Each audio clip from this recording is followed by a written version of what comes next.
Aujourd'hui, avec mes camarades, nous allons interviewer une députée du Val d'Oise, Madame Cécile Rilhac. Pour rappel, une ou un député est un membre de l'Assemblée nationale. Les députés incarnent le pouvoir législatif. Ils peuvent débattre, proposer, amender et voter des lois. Ils sont élus au suffrage uninominal universel direct pour un mandat de 5 ans, renouvelable. Depuis les élections législatives de juin 2017, Madame Rilhac représente la troisième circonscription du Val d'Oise, département qui compte 10 circonscriptions, et elle est membre de la Commission des affaires culturelles et de l'éducation de l'Assemblée nationale.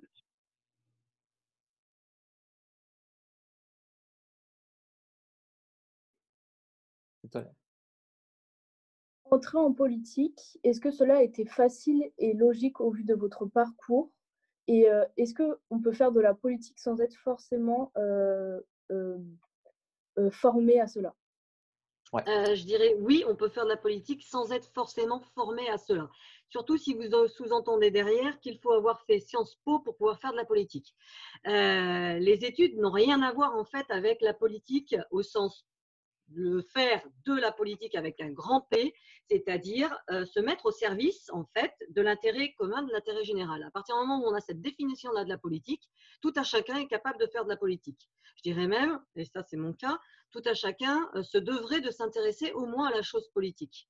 Et moi, c'est ce qui a été mon cas. C'est-à-dire qu'en fait, même si je n'étais pas une politicienne avant, je me suis toujours intéressée à la chose politique et surtout, en fait, j'ai une culture politique. C'est-à-dire que je me suis, voilà, depuis que je suis très jeune, c'est-à-dire que comme vous, lorsque j'étais lycéenne, j'étais déléguée des élèves. J'ai fait partie des premiers conseils académiques de la vie lycéenne, puisqu'ils ont été créés dans les années 90, à une époque où j'étais dehors avec mes camarades, voilà, pour faire grève. Et nous sommes un petit peu, c'est ma génération qui est à l'origine de la mise en place justement de ces fameux conseils lycéens, pour vous la petite histoire.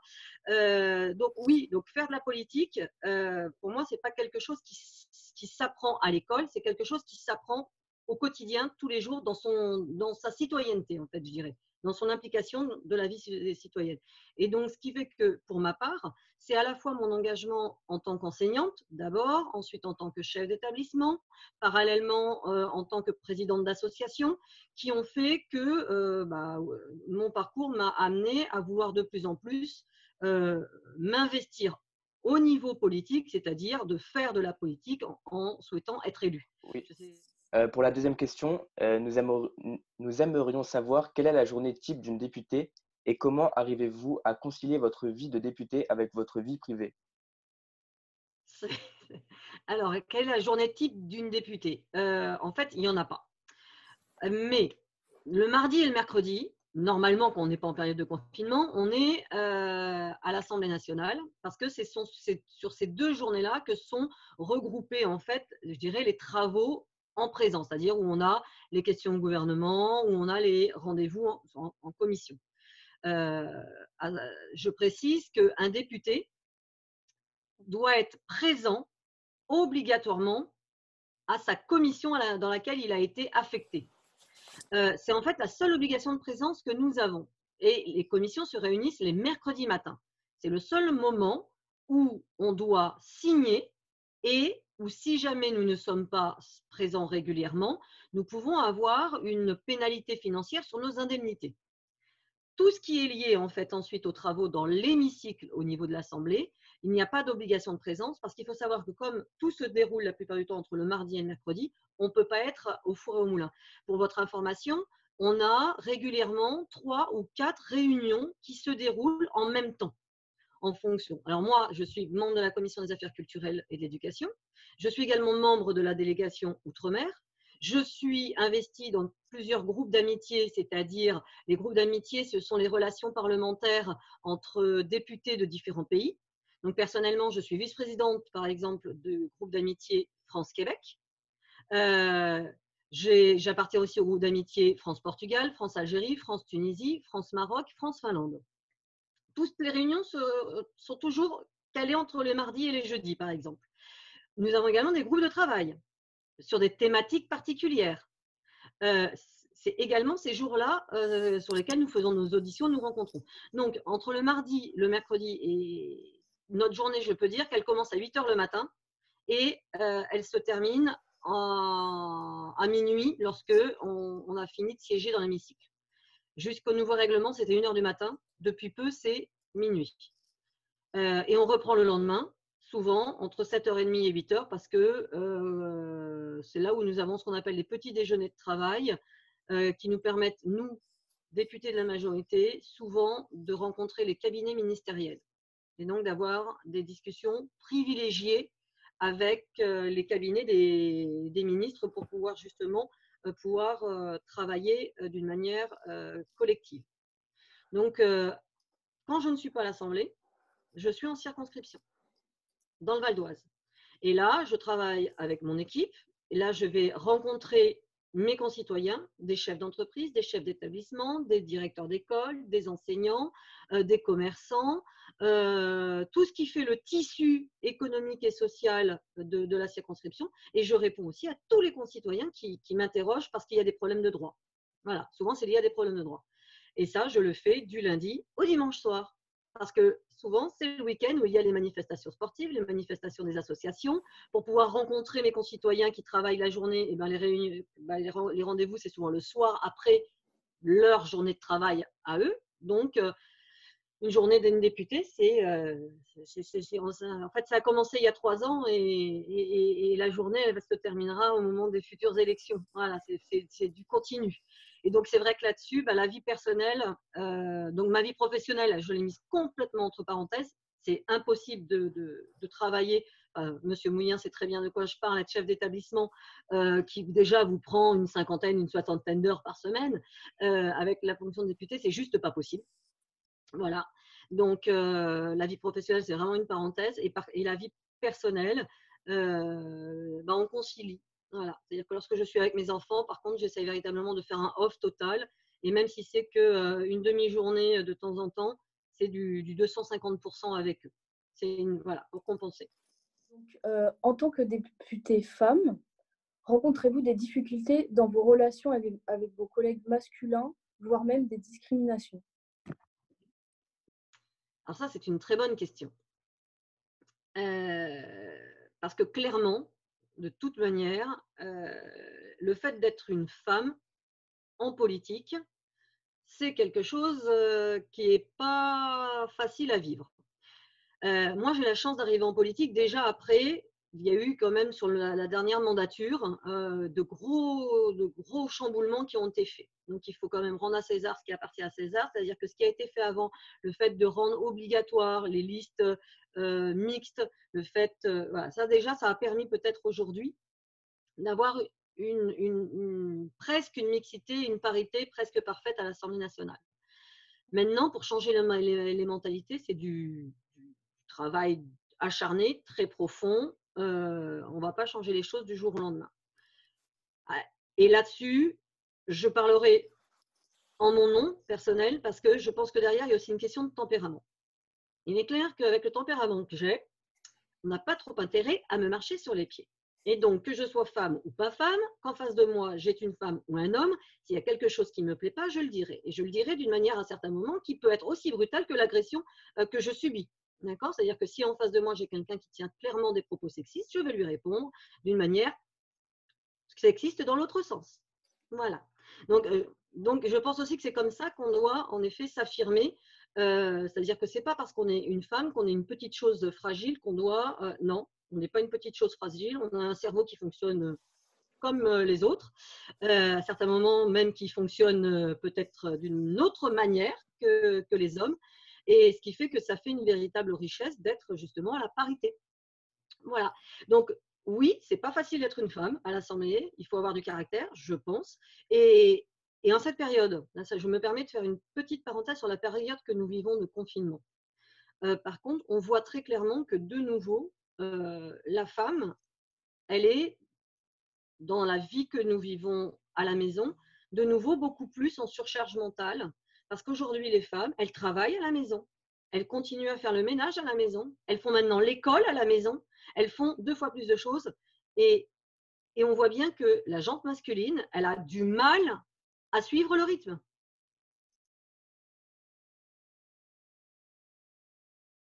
Est-ce que la maîtrise de la parole et de l'éloquence sont des compétences primordiales dans la politique? Clairement. Ça, par contre, c'est quelque chose qui est très important parce que, encore plus aujourd'hui où la communication et les médias sont omniprésents et encore plus les réseaux sociaux où là, vous voyez, on est en train d'être enregistré. Je ne sais pas comment va être rediffusée ces vidéos. Donc oui, l'éloquence, savoir parler, savoir s'exprimer, c'est extrêmement important, encore plus aujourd'hui. Maintenant, c'est quelque chose qui s'acquiert. C'est pas quelque chose d'inné. Il y a deux choses qui sont très importantes dans ce que vous dites. À la fois l'éloquence, c'est-à-dire la manière, le vocabulaire employé, la tournure des phrases, la syntaxe. Tout ça, c'est quelque chose auquel on doit en effet faire attention et qui va, je pense, nous permettre d'avoir des discours qui peuvent être justement audibles par le plus grand nombre. Ensuite, ça permet, je pense, d'incarner aussi la fonction. C'est-à-dire que si je m'adressais à vous avec mon accent de banlieusarde, peut-être que vous ne prendriez pas au sérieux de la même manière mon discours. Donc, tout ce qui est l'éloquence, la forme compte énormément. Et après, il y a tout ce qui est l'apprentissage par rapport au fait de savoir parler en public, parce que c'est quelque chose… moi, personnellement, je suis quelqu'un, en fait, à la base, qui suis très timide. Ça peut ne pas se voir, mais je suis quelqu'un qui est extrêmement timide et il a vraiment fallu un travail sur moi pour apprendre à parler en public. C'est quelque chose qui s'acquiert au fur et à mesure. Et c'est vrai que mes années d'expérience dans l'enseignement, dans toutes les fonctions, je pense que ça m'a préparé justement et c'est ce qui fait qu'aujourd'hui, je suis assez à l'aise pour parler en petit comité, en public, à la tribune, alors que certains de mes collègues qui sont comme moi issus de la société civile, qui n'avaient pas forcément justement des habitudes de prise de parole et qui ont pourtant un discours écrit très construit, ont peut-être beaucoup plus de difficultés à s'exprimer à l'oral. Donc oui, l'oral, c'est quelque chose d'extrêmement important et je dirais encore plus dans notre société où il y a de plus en plus de vidéos et je vous dirais que c'est même pas que pour faire de la politique, c'est valable en fait dans énormément de métiers et en fait, c'est un atout même pour la vie sociale. En tout cas, c'est ce que je pense profondément. D'accord, merci beaucoup. Question 2. Quelles sont les clés pour réussir un débat à l'Assemblée nationale? C'est un petit peu ce que je viens de vous dire. Réussir un débat, c'est déjà être capable de s'exprimer d'une manière audible et intelligible par l'ensemble de notre Assemblée. C'est-à-dire qu'on ne va pas utiliser, par exemple, le même vocabulaire lorsque je suis en assemblée de députés ou lorsque je suis en assemblée avec des collégiens ou des lycéens. Ça, c'est déjà apprendre à adapter son discours. Et la qualité du débat, elle est aussi dans la qualité de l'écoute de l'autre et dans le respect, justement, de ses contradicteurs. Un vrai débat, c'est accepter qu'il n'y ait pas une seule parole, qu'il n'y ait pas une parole, une science infuse, mais bel et bien qu'il y ait un échange. Et pour qu'il y ait un échange, il faut savoir écouter, et savoir aussi entendre la critique et entendre l'opposition. Et ça, c'est ce qui, pour moi, construit la richesse du débat. Et c'est l'une des raisons d'ailleurs pour lesquelles je me suis engagée dans cette voie parlementaire. Parce que j'estime que le débat parlementaire, le débat démocratique est la plus belle chose qui soit.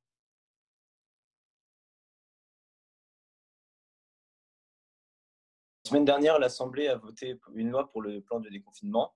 368 députés ont voté pour, 100 ont voté contre et 108 se sont abstenus. Comment expliquer ce manque d'unanimité?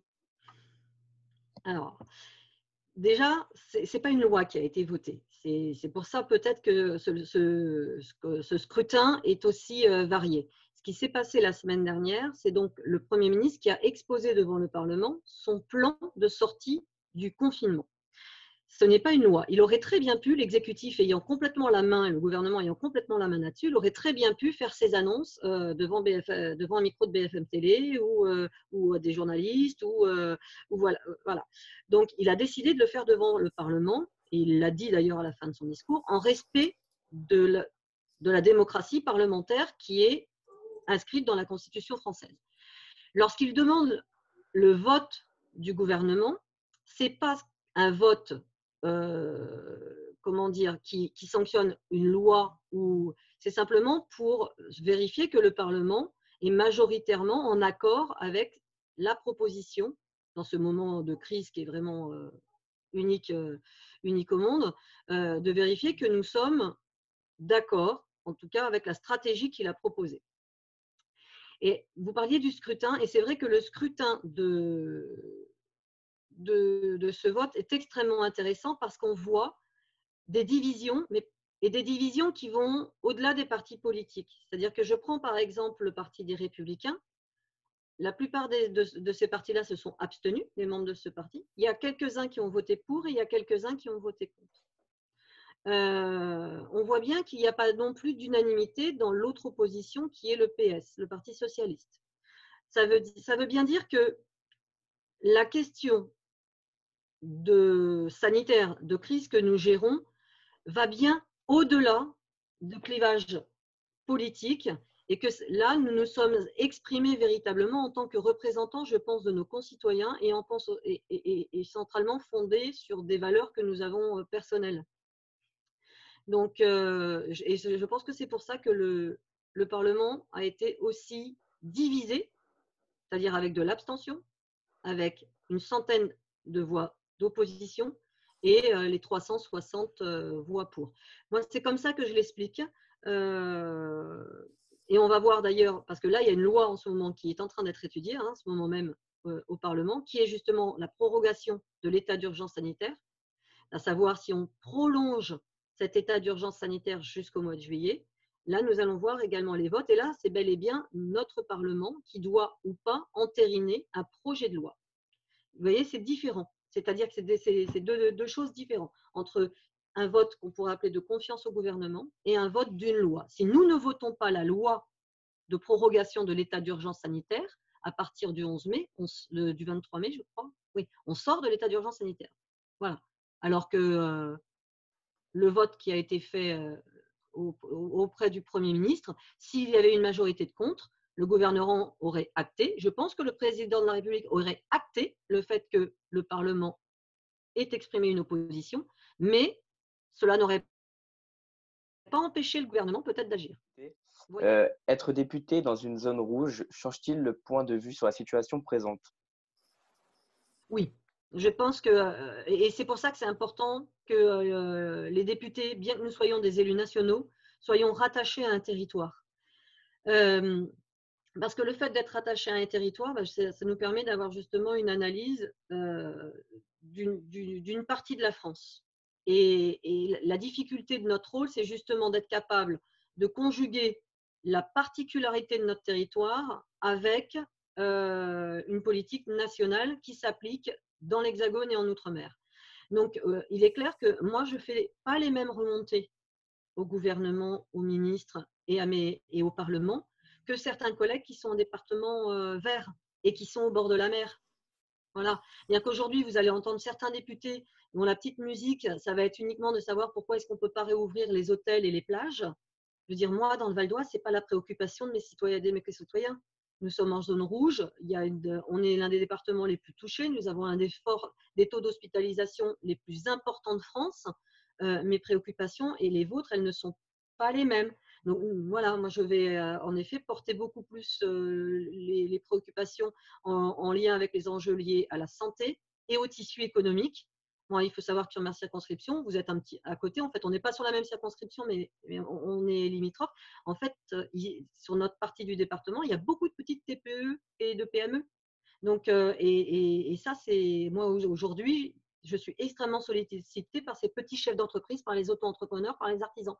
Alors que certains de mes collègues en zone plus rurale, en zone verte, vont être beaucoup plus sollicités par justement les gens qui animent le tourisme ou le tourisme vert ou des choses comme ça. Donc oui, le fait d'être en zone rouge me fait avoir une analyse différente.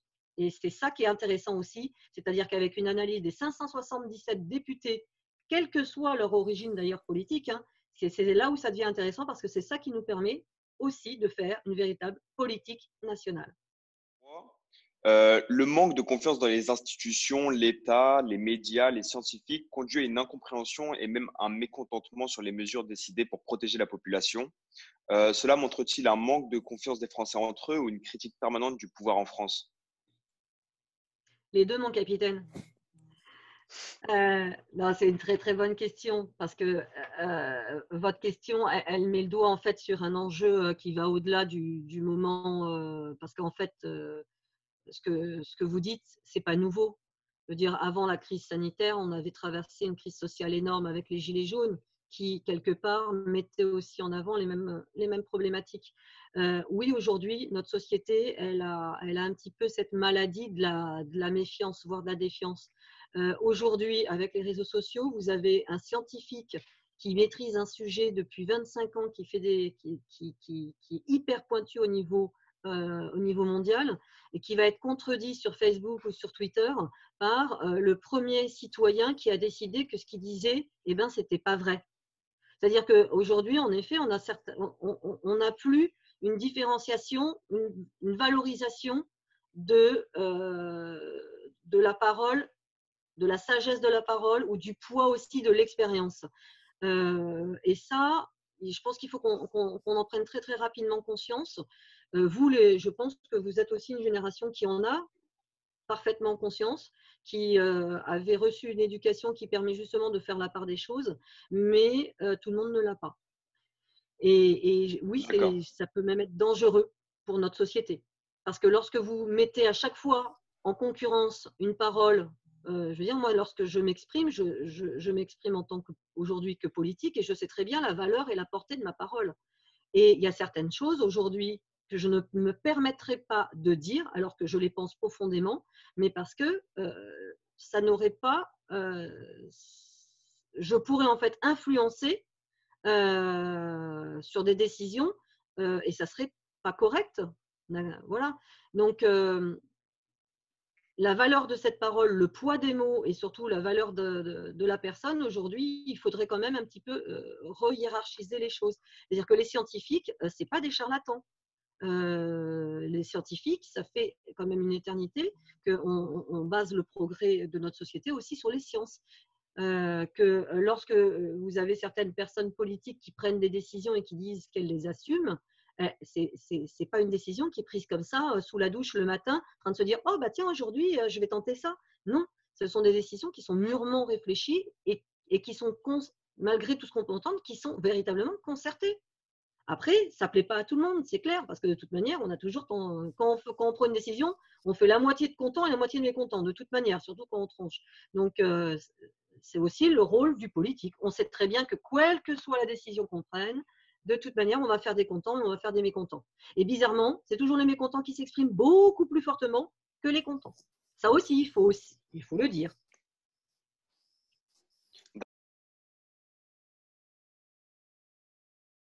Donc, quel conseil vous donneriez à un lycéen pour améliorer sa prise de parole? Quel conseil? Alors, en fait, je vais vous donner des conseils en tant qu'ancienne prof et en tant que maman, plutôt qu'en tant que députée. Parce que ce sont des conseils que je me suis appliqués aussi à moi-même, comme je vous l'ai dit. Les conseils, ça serait premièrement de s'entraîner à ne plus avoir peur de prendre la parole. C'est-à-dire déjà de se dire que lorsqu'on veut s'exprimer, rien de ce qu'on dit est complètement idiot ou complètement bête. Il y a pas, voilà. C'est-à-dire qu'on ne sera pas plus idiot, pas plus bête qu'un autre qui prend la parole. On peut aussi se dire, pour se réconforter, que souvent, lorsque nous prenons la parole, eh bien, en fait, on s'exprime aussi à la place de quelqu'un qui, lui, n'a pas encore osé franchir le pas. Ceux qui, justement, n'osent pas prendre la parole et donc dont la voix est souvent pas ou peu entendue. Donc ça, c'est un premier conseil, c'est véritablement d'oser. Donc, de mettre derrière soi aussi, donc, se dire, mais qu'est-ce qu'on va dire de moi? De dire, de toute manière, moi, j'ai quelque chose à dire et je vais essayer de le dire. Donc, déjà, ça, c'est un premier pas. Moi, je sais que tout ce qui est un petit peu théâtre, tout ce qui est exercice de chant, d'être en public, d'être avec les autres, c'est très important. Ça permet de prendre confiance en soi. Et après, comme conseil, moi, ce que je fais encore, quand par exemple je prépare mes discours lorsque je suis à la tribune, je m'enregistre. Je m'enregistre et je m'écoute pour essayer d'identifier mes tics de langage, pour essayer d'identifier le ton, pour savoir si… Voilà. Et je fais ce travail d'aller-retour entre alors il y a, voilà, mon téléphone portable et puis mon texte. Et ça me permet aussi, à certains moments, Il y a des mots, il y a des phrases qui passent très très bien à l'écrit et on se rend compte que lorsqu'on les prononce à l'oral, ah bah, ça passe pas. Et puis il y a des choses qu'on dit à l'oral que jamais on se serait permis d'écrire dans un discours écrit. Et donc, je trouve que cet exercice aussi de se préparer avec d'autres, donc ou en s'enregistrant par soi-même, ou alors d'avoir aussi l'oreille critique, mais bienveillante, de quelqu'un, c'est hyper important. Que ce soit vos frères, vos sœurs, vos copains, vos parents, vos profs. Le fait de s'entraîner, c'est très, très important.